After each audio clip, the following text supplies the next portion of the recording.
Hi guys, the Metal Maniac back again, and this is part 2 of my horror movie merchandise collection. So let's get right into it. So first off, hold on, this fell off the stand.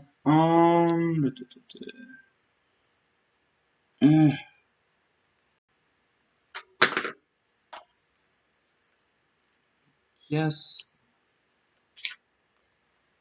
Let's set it here. That should be good for now. So first off is a figurine of the creature from the Black Lagoon. This one, I don't have the box to it anymore, unfortunately, so I can't show you the artwork on there. There was artwork on the back of the box, but again, the box is gone. This one seems to be a little bit more what it would actually look like if it was an actual creature rather than looking like the suit the actor wore. Oh yeah, and it does come on this stand. It's just sort of a thing of mud and weeds. And then like this little tree branch that's not really, it doesn't really clip into place or anything, it just sits there. Sit there. And then the figure itself, it's not very articulated. I mean, it does, no, it doesn't have a head articulation. But the only articulation it has are the arms, like you could swivel the wrists, and then bend the elbows and the shoulders and stuff. There's a ball joint in the shoulder, a hinge elbow. Yeah, I mean, it's pretty good look. I mean, it's pretty good looking. Like it looks, again, it's sort of represented of like the design of the figure is more representative of what the creature would actually look like, given if he was a real creature. So it's slightly more realistic design, slightly better, slightly a more diverse color palette. And just really cool, with the textures. It's like the scales are very bumpy. On the fins on the back, they have sort of a ridge pattern to them. The gills up here, and the claws, and the eyes.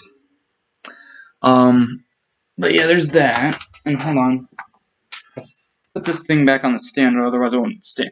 The problem with this one, though, is it doesn't stand up on its own. It's too top-heavy, so that's why there's a stand. But then again, the stand pegs are in such an odd place where you really have to figure out.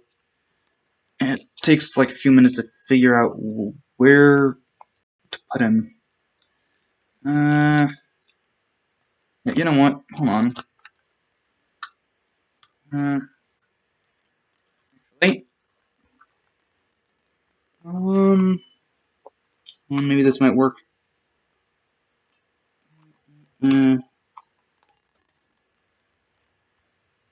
Oh, that actually works. I never thought of putting him over here on this side. But yeah, I think that might stay up. Hold on. I'll be back with the next thing.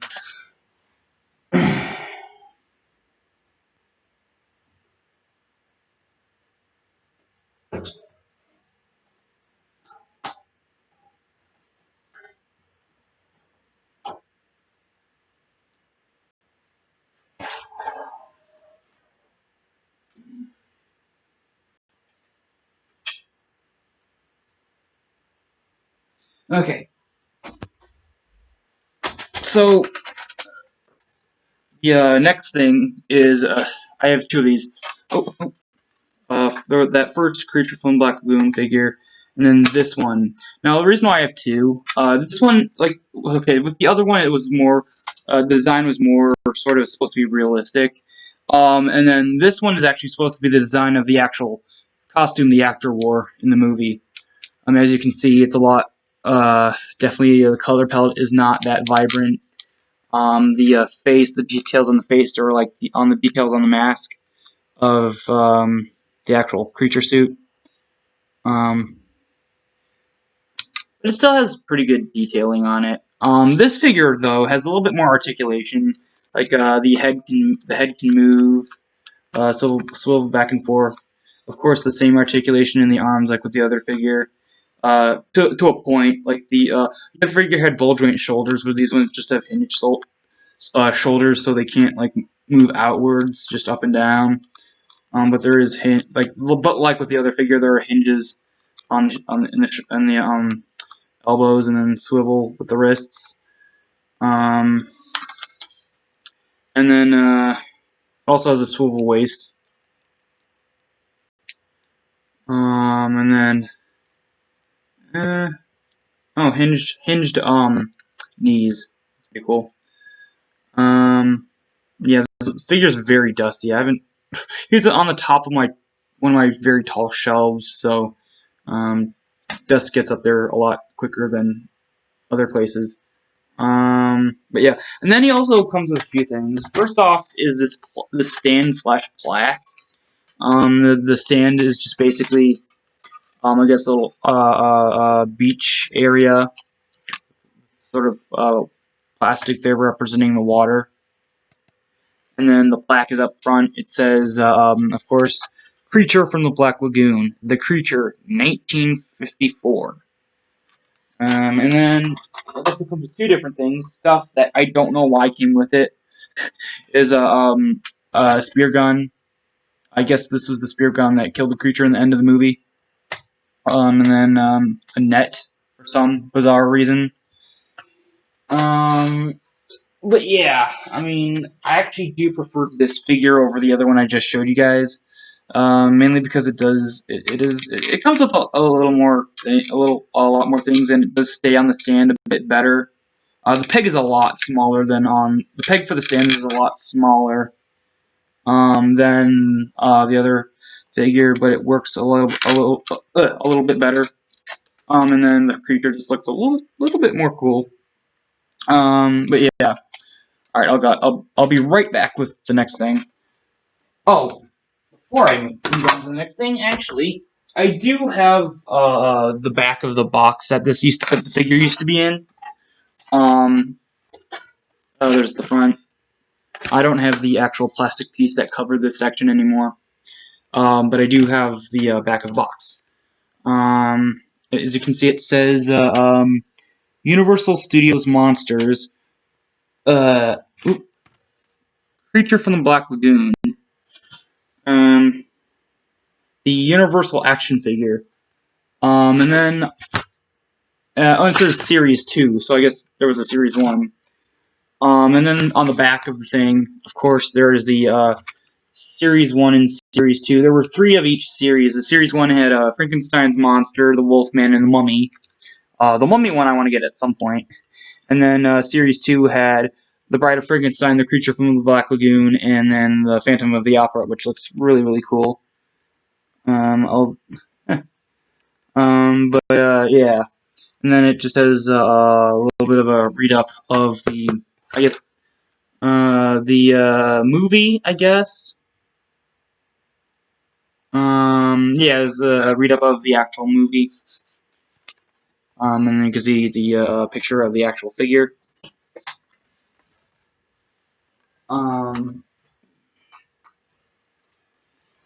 Yeah. And then, hold on, let me get this back on the stand really quickly. There we go. Alright, I'll be right back with the next thing.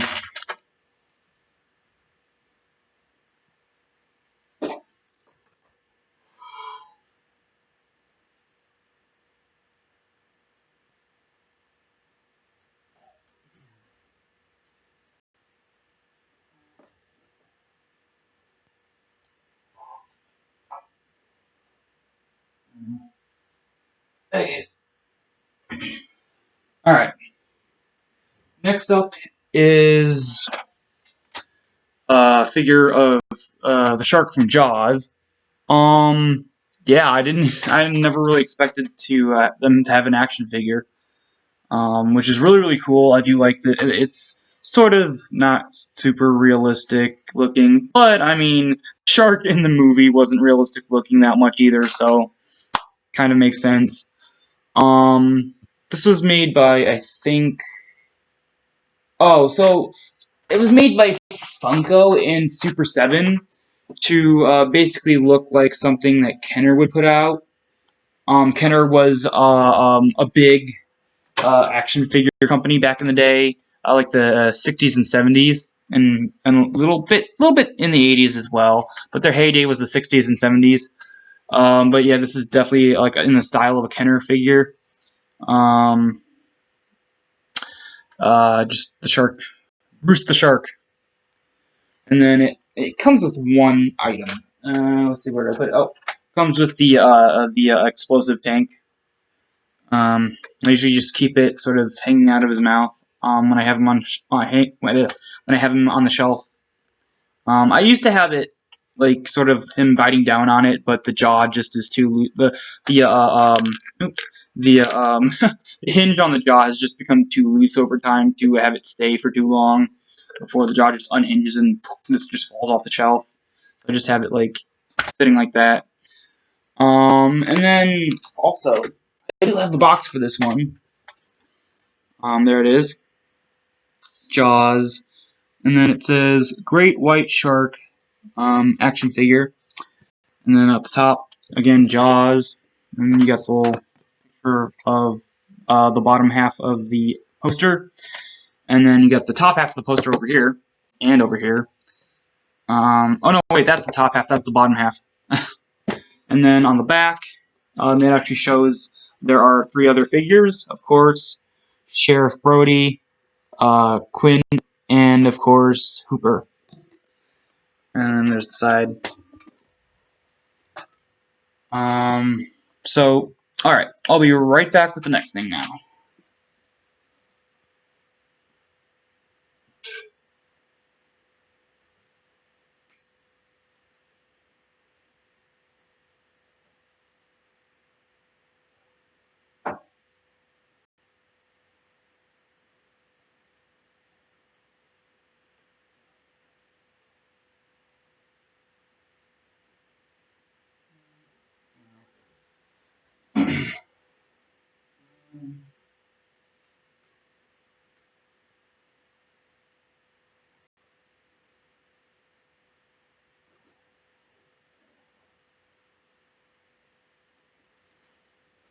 Alright, next thing is an action figure from the movie The Fog, and this is the action figure of Blake's Ghost.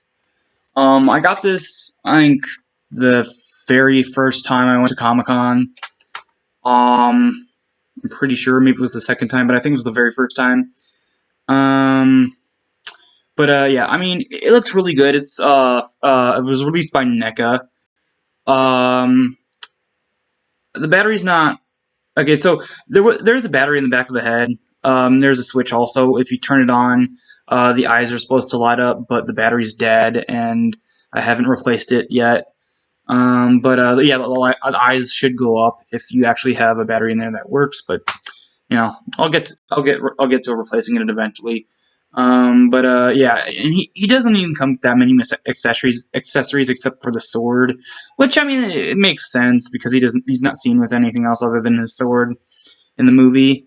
I believe this was originally released when NECA had their weird craze and phase of releasing figures with cloth clothing and then re-releasing all their other older figures with cloth clothing.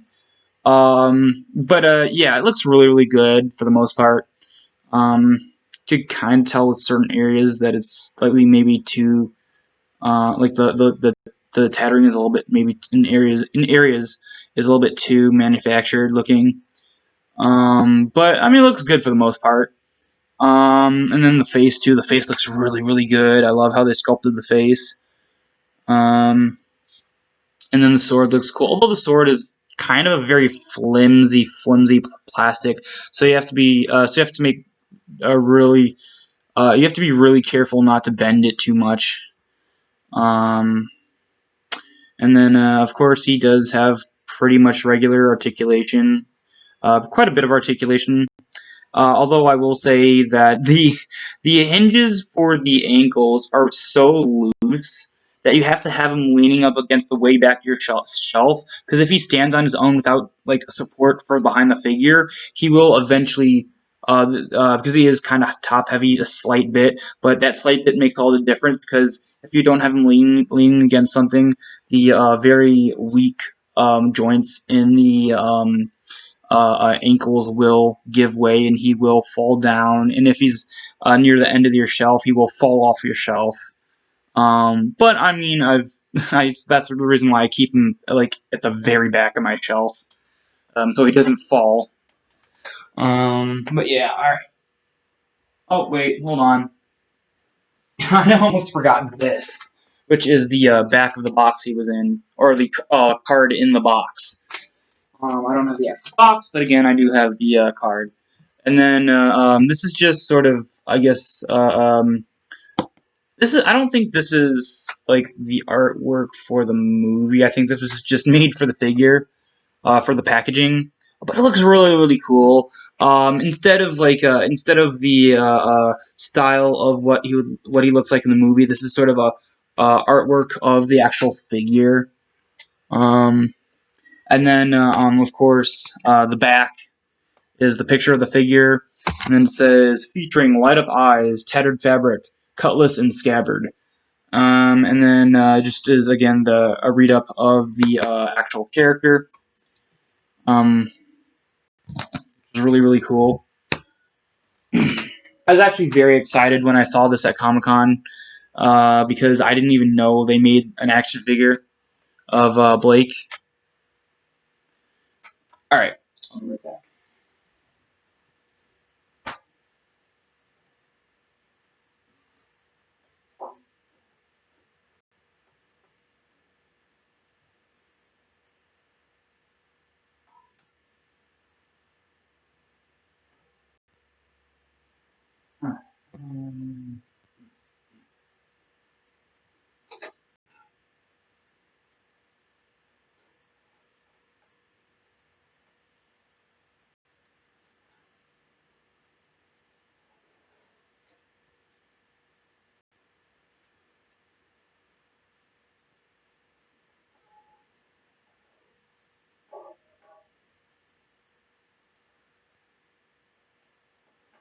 All right.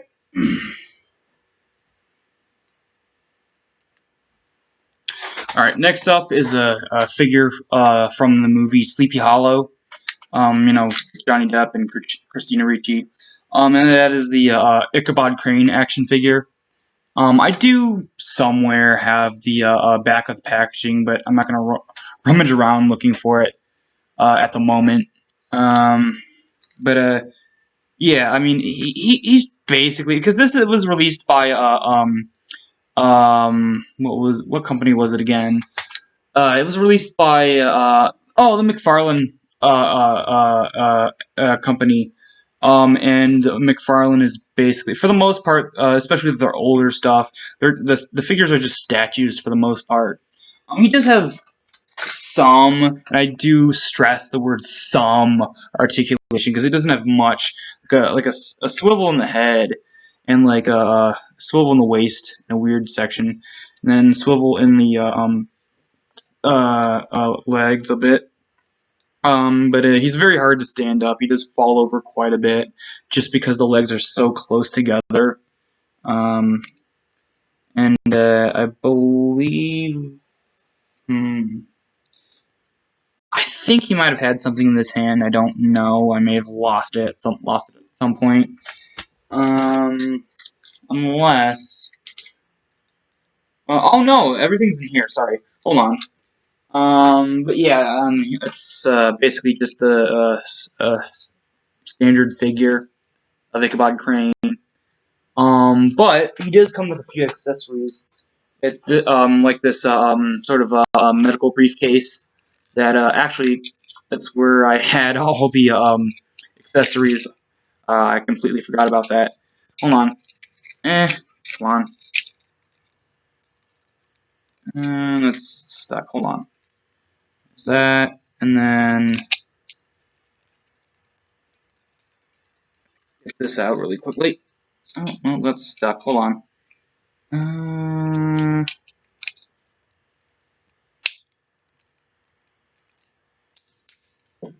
Oh, that fell. Hold on. Alright, there we go. Okay, so first off, he does come with a few accessories.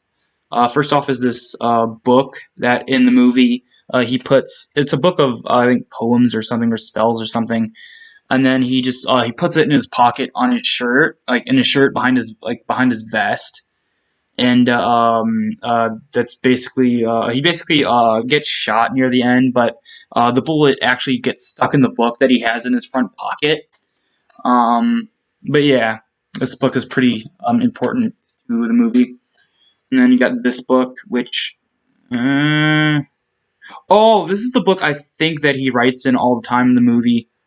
Like he just doodles in different designs and stuff for whatever inventions he has. Um, and then also you got some weird. Oh, these are sort of like his little gadgets, his little inventions you see in the movie, like especially in the scene with the autopsy. You got this thingy, whatever this is supposed to be. You got this thing, and then this thing, and then this thing, which almost looks like a makeshift sort of a proto chainsaw. You can see there's the crank, and then there's the blade on the other end that I guess if you would crank it, it would sort of turn. And then is a pistol. And then the briefcase itself, the medical briefcase itself, does have a feature. Hold on. Where you take this thing that's supposed to go in there, and you put it in there, and like you could just, it's very hard to take it in and out, but you're supposed to be able to peg it in there and have it sort of like, I guess, stand up. But unfortunately, the width of the base of this and then the opening don't quite match. So like the width of this is smaller and the width of this opening is bigger. So because this is smaller, it's sort of just like it doesn't stay up like it's supposed to. Like it's supposed to stay up like that, but it can't because this is slightly too small. So it just sort of flops down in there. You can't really have it stand up like it is in the movie. But yeah, then there's that little part. Just has a little bit of some vials and stuff, which is pretty cool.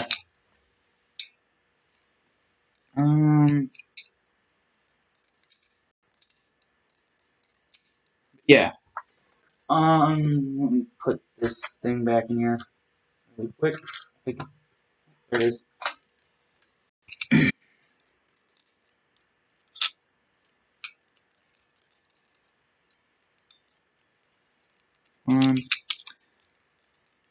Yeah, it's kind of a pain to get these two things back in here. So I don't take them out that much. Okay. Alright.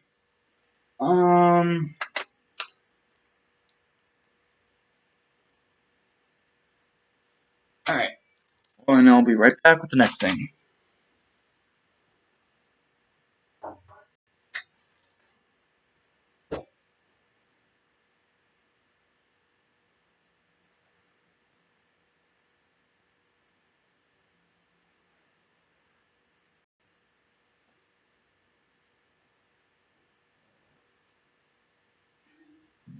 Okay.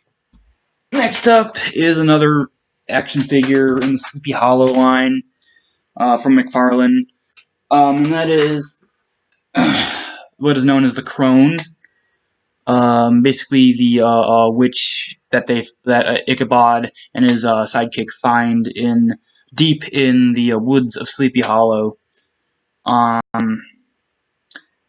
Yeah, she's basically just like this figure's just completely a statue. There's like no, I mean, there's like very, very, very slight movement, like, but not much. Yeah, just like a statue from like the waist down. And then, I guess the big reveal in the movie is, whoosh, yeah, this is basically the jump. Oh, it has sort of a little feature of that jump scare basically, if you, there's like a little like tab here. You can, hold on, oh, there we go. Bleh. You can see her eyes and tongue are snakes. Then you can pull that back, take it out, pull it back, take it out. And then she does come with a few accessories. This little pot thingy. This bowl full of whatever this is supposed to be. Another bowl full of what looks almost like dead rats or something. And then a candle. And then this little goat skull. Alright, 2 more things and then I'm going to end part 2 because it is already over 20 minutes long. Alright.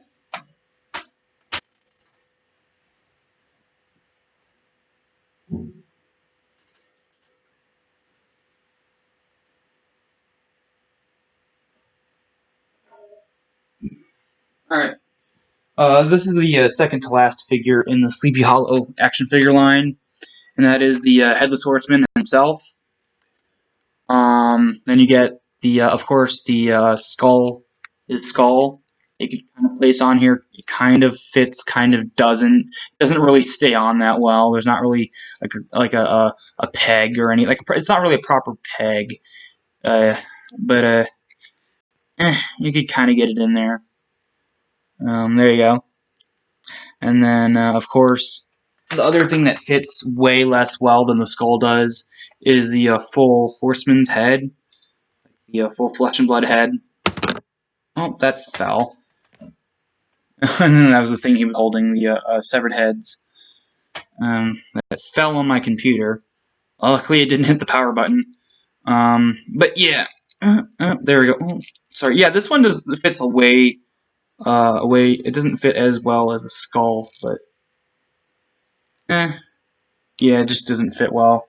But yep, there's the Christopher Walken head. Hey, I'm Christopher Walken. And then of course the figure itself looks really, really cool. I love the design. And you see the cape there, the little sort of rips and tears in it. And then you got the riding boots, which look awesome, with the spikes on the end.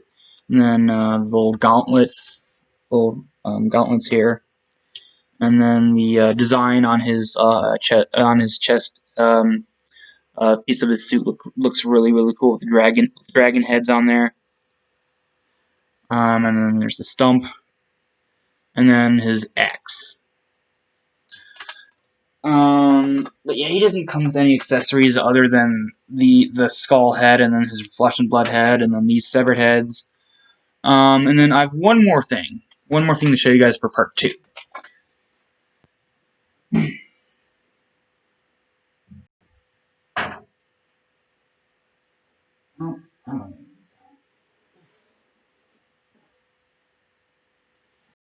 This is huge. And that is the Headless Horseman on his horse, with the tree. Oh boy, this is really dusty. There you go. There's that. You can see this is the only one of the 2 Headless Horseman figures to come with his sword. His signature snake-headed sword. You can see the hilt there. It's a snake head, which looks really, really cool. I wish they would make proper replicas of that, of this sword, because the hilt itself is just badass looking. I'd love to have that as a display piece. Looks really cool. And then his horse, of course. Okay, unlike with the other figure, the legs are rubberized, so they're able to bend, so he could sit on top of his horse. And you have the tree there. Not really that much accurate to the tree in the movie. Oh boy, I heard a snap, and that's what I thought. The peg broke. That's unfortunate. I'm just gonna set this. No, hold on. But yeah, there's the tree, and one of the many pegs broke. So now I have to use. I have like 2 pegs. Like there was 6 pegs on here, so you could put them in different spots, but now there's only 2 pegs, and yeah. I did get this. I did get this used because it was very expensive, new in the box. So I did get this used. So yeah. But and there's the horse and the horseman. All right, hold on. I'll be right back.